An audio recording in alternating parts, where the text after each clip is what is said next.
Gente, vou fazer aqui a correção do módulo 4, né? Aquele em que o Emílio ganha a corrida. Então, na aula 18, eu coloquei lá algumas perguntas para vocês. Então, vamos começar com a primeira. Delimite o objeto de estudo do módulo 4 quanto ao tema. A gente estudou o iluminismo. Letra B, o local. O iluminismo ele começa na Inglaterra e na Holanda, atinge toda a Europa Ocidental, com grande destaque para a França e acaba influenciando todo o hemisfério ocidental. E o iluminismo ele começa no final do século XVII e ele atinge o seu auge durante o século XVIII, que é chamado de século das luzes.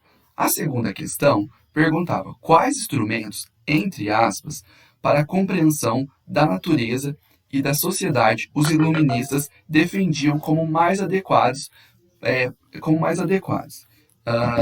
2. A razão, né? Era preciso buscar compreender a sociedade e a natureza através da razão e do empirismo, que seria a observação, a experiência, o teste. Você precisava provar aquilo com uma prova física, aquilo que você estava falando. E a terceira pergunta dizia: explique o uso metafórico da palavra luz pelos iluministas. Resposta: os iluministas consideravam a razão uma luz que tiraria os seres humanos das trevas da ignorância. Certo? Aí vinha o segundo conjunto de questões da aula.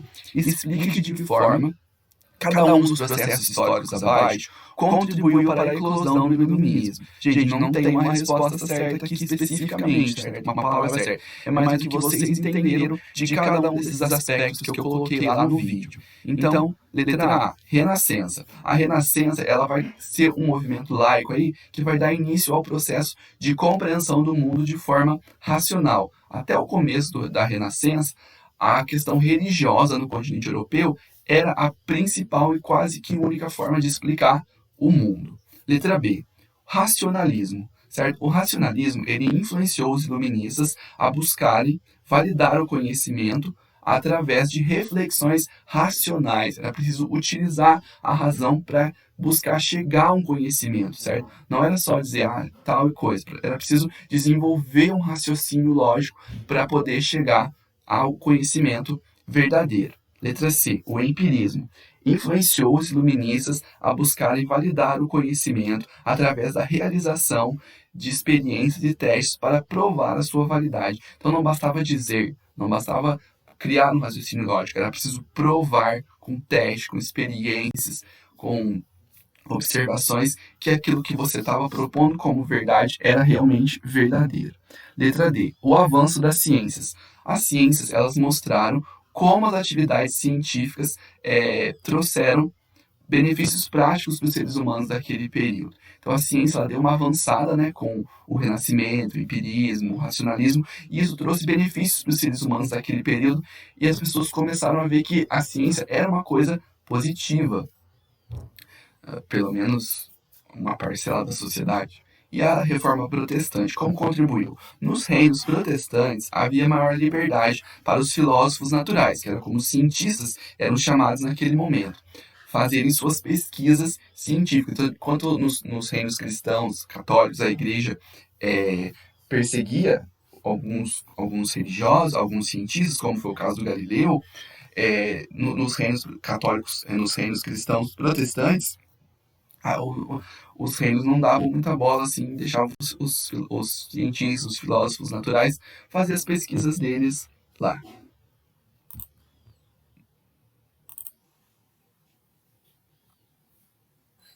Pessoal, na aula 19, eu passei 2 vídeos para vocês, um sobre as propostas políticas e outro sobre as propostas econômicas dos iluministas. E depois passei algumas perguntas. Então vamos lá. Qual foi o sistema político mais criticado pelos iluministas? O absolutismo.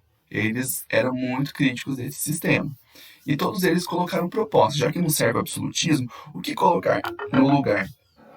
Então cada um deles propunha alguma coisa. O John Locke, por exemplo, dizia sobre a questão da derrubada de um governante. Quando um governante podia ser derrubado, ele não estava lá porque Deus queria. Aí o John Locke falava assim que quando um governante não garantisse alguns direitos fundamentais para os governados, como o direito a vida, a liberdade e a propriedade, ele poderia ser retirado do poder, certo? Então, ele não era uma autoridade inquestionável, indestrutível. Se ele não garantisse o mínimo de decência de um governo decente, ele poderia ser derrubado. Já o Montesquieu, por exemplo, eu perguntei para você, de acordo com ele, qual era a tendência natural do ser humano em relação ao poder e qual era a proposta deste autor para resolver este problema. Para Montesquieu, abusar do poder era uma tendência natural do ser humano e que uma maneira de frear essa tendência no campo da política era dividir o poder em 3 esferas, porque aí um governante não ia ficar totalmente poderoso. Aí a questão 8 perguntava, de acordo com Voltaire, qual era a forma de governo ideal? O Voltaire não era democrático, então ele dizia que tinha que manter uma monarquia, as pessoas não podiam escolher, mas essa monarquia tinha que ser auxiliada por um conselho de filósofos, que iam ajudar o rei a tomar as melhores decisões. E a questão número 9 pergunta por que Rousseau é considerado o pai da democracia, certo? O Rousseau ele defendia a igualdade entre os homens e a necessidade da escolha dos governantes através do sufrágio universal. Vou até colocar aqui, ó, masculino, certo? Ele, com relação às mulheres, o negócio vai demorar um pouco. Já a próxima pergunta era 10, né? Qual era o principal alvo econômico das teorias iluministas? Qual aspecto da economia os iluministas mais criticavam? O mercantilismo, né? E vão surgir propostas, porque não adianta só criticar, é preciso propor alguma coisa no lugar. Então, de acordo com a fisiocracia, que era uma das propostas, qual era o critério para medir a riqueza de uma nação? A quantidade de terras que integrava uma nação. Então, quanto maior fosse essa nação, mais rica ela seria. Mas teria que ser terras boas também, não adiantava ser a neve, por exemplo, como era na Rússia. 12. De acordo com o liberalismo econômico, cite o critério para medir a riqueza de uma nação. O Adam Smith ele falou assim que o trabalho livre era a melhor forma de medir a riqueza de uma nação. Por quê? Porque ao perseguir os seus objetivos, né, que na letra B, e trabalhar por eles, uma pessoa enriqueceria. Então, se várias pessoas individualmente enriquecessem, a nação de forma coletiva enriqueceria. Então, essa era a lógica do Adam Smith. Cada um deve enriquecer individualmente para que, no conjunto, a sociedade enriqueça. Já a questão aula 20 era sobre a enciclopédia e sobre o absolutismo ilustrado. E a primeira pergunta é o que foi a Enciclopédia Iluminista? A Enciclopédia Iluminista foi uma obra em 35 volumes com mais de 70 mil verbetes que explicavam diversas áreas do conhecimento, né? E a questão 14 perguntava qual era o objetivo dos organizadores da enciclopédia. Para que essa enciclopédia ela foi feita? Ela foi feita para retirar as pessoas da ignorância através do conhecimento. Era a grande proposta do iluminismo a emancipação das pessoas, as pessoas se tornarem mais conscientes de si mesmas. E a questão 15 perguntava quais foram os obstáculos que restringiram o maior sucesso da enciclopédia entre o público. 2 motivos. Primeiro que as pessoas eram analfabetas. Grande maioria das pessoas era analfabeta. E a igreja, ela censurou muito essa enciclopédia, porque ela falou assim, nossa, falou tão pouco da igreja, o que falou não falou muito legal, né? Então, quem é católico não deve ler essa enciclopédia. Aí a última parte da explicação era sobre o absolutismo ilustrado. Aí perguntava, defina o conceito de absolutismo ilustrado. É a combinação do governo absolutista com algumas práticas iluministas, na qual o governante mantinha-se como autoridade quase inquestionável, mas que buscava realizar as atividades de forma racional, ou que buscava resolver os problemas de forma racional. As atividades, vou até colocar aqui, atividades de governante de forma racional. Certo? E a questão 17 perguntava, em quais reinos europeus registrou-se a ocorrência do absolutismo ilustrado? Em vários. Vou citar alguns aqui. Espanha, Portugal, Rússia e principalmente Prússia e Áustria, onde o absolutismo bateu mais forte. Né? E a questão 18 perguntava, em quais áreas os reis absolutistas ilustrados concentraram esforços para fazer as reformas? Eles focaram em 2 partes, nos sistemas educacionais, porque os iluministas eles defendiam muito a educação, que era a educação que liberaria as pessoas da ignorância, e na cobrança de impostos, para tornar a vida da população um pouco menos dura. E a questão 19 pergunta: quem foi o maior déspota esclarecido da Europa? Ou seja, quem foi o maior rei absolutista ilustrado? Foi o Frederico II da Áustria. Então, a gente teve a Catarina da Rússia também, teve vários. Mas o maior de todos foi esse daí. Aula 21. Complete e ilustre o texto. Então, os desafios, a gente não sei pronunciar esse raio desse lugar aí da Terra dos Gigantes, tá? Depois de uma longa jornada, o Thor, o Loki e o Thjalf, eles chegaram em esse lugar aí. Lá, né? Ou lá. Lá significa onde? Significa a Terra dos Gigantes. Lá caminharam até o palácio. Pode ser para o palácio também. Onde encontraram o Utgard-Loki, o maior gigante do lugar, que os convidou para um banquete. Famintos, os três aceitaram.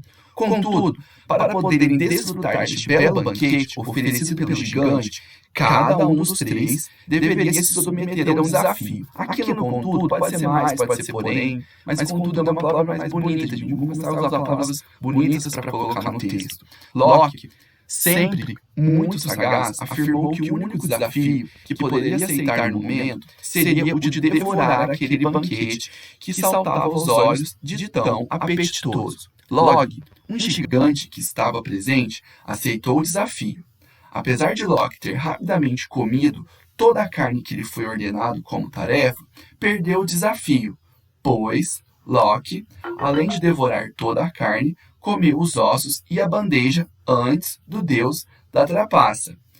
Thjalf foi desafiado para uma corrida contra o gigante, ou pode ser com o gigante, né? Mas contra porque os dois estão rivalizando. Desnecessário dizer que, apesar de sua agilidade, ele foi derrotado com uma grande vantagem. Certo? Perdeu. Thor foi desafiado 3 vezes. Na primeira, foi desafiado a beber hidromel mais rápido que os gigantes. Perdeu. Na segunda, foi desafiado a mover um gato de lugar. Não conseguiu.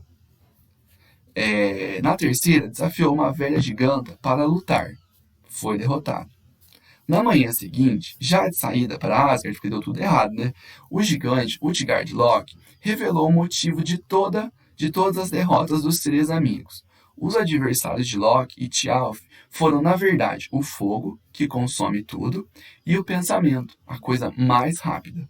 Já os desafiantes de Thor foram o oceano, que sempre enchia o chifre, a serpente de Midgard e a velhice, contra a qual se é impossível lutar.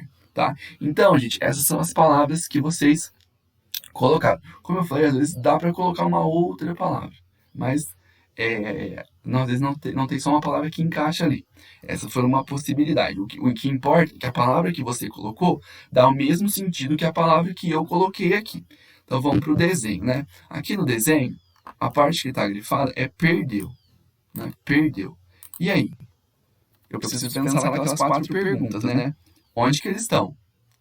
Eles estão lá na Terra dos Gigantes. Então, eu preciso arrumar alguma forma. E, mais que na Terra dos Gigantes, eles estão aonde? Eles estão no campo aberto, eles estão no campo fechado, eles estão dentro do palácio, não é? Lá dentro do palácio que vai acontecer os desafios, tá? Quando que eles estão? A gente vê aqui que as histórias mitológicas, elas acontecem em tempo muito antigo. Então, muito antigamente. Só que a gente tem as referências ao tempo natural, de dia, de noite. Possivelmente aqui seria de dia, né? Ou o entardecer. Depois, quem que participa dessa cena? Tá? Vocês precisam pensar. A gente tem quem que perdeu aí, né? Foi o Thor. Thor, ele perdeu para quem? Nessa parte. Ó, na primeira batalha, no primeiro desafio, o Thor foi desafiado a beber hidromel mais rápido que os gigantes. Perdeu. Né? Então ele perdeu o quê? Tá participando Thor e mais os gigantes. E o que eles estavam fazendo? Bebendo hidromel. Então vocês têm que criar um desenho em que apareça o Thor, ele perdendo essa batalha para fazer essa batalha de beber hidromel com outros gigantes, certo? Então vocês têm que criar a cena que mostre isso, o Thor perdendo a disputa de quem bebe hidromel mais rápido para os gigantes, beleza? E é isso. Agora vamos para a última parte, que é as atividades do PET, né? Semana 4. Semana 4. Qual o nome atribuído pelos economistas a partir do século XVIII a esse conjunto de ideias e práticas? Mercantilismo, certo? E quais características costumam definir esse conjunto de práticas e ideias? Metalismo, protecionismo, balança comercial favorável, pacto colonial, etc. A gente falou sobre o mercantilismo e sobre essas práticas em aulas anteriores, beleza? E a questão 2 perguntava, né, considerando a reportagem, identifique as práticas econômicas do século XVII, ou seja, do iluminismo, do mercantilismo, que aparecem no texto que estão sendo aplicados no século XXI. No texto aparecem referências ao protecionismo e uma busca desenfreada pela balança comercial favorável. E a 3 perguntava: aponte os fatores que explicam a passagem do mercantilismo para o capitalismo. A necessidade de diversificar as trocas comerciais entre as nações para aumentar a margem de lucro, a industrialização e o crescimento da burguesia como uma classe poderosa. Então, esses fatores eles marcam a passagem do mercantilismo, que era uma forma de organizar a economia, para o capitalismo, que é uma outra forma. Mas quando a gente entrar na parte da revolução industrial, vocês vão começar a compreender um pouco melhor essa passagem aqui. Por enquanto, fica só essas questões no horizonte. O mercantilismo, depois do mercantilismo, vem o capitalismo, certo? Qualquer dúvida que ficou em relação a isso, me perguntem lá no grupo.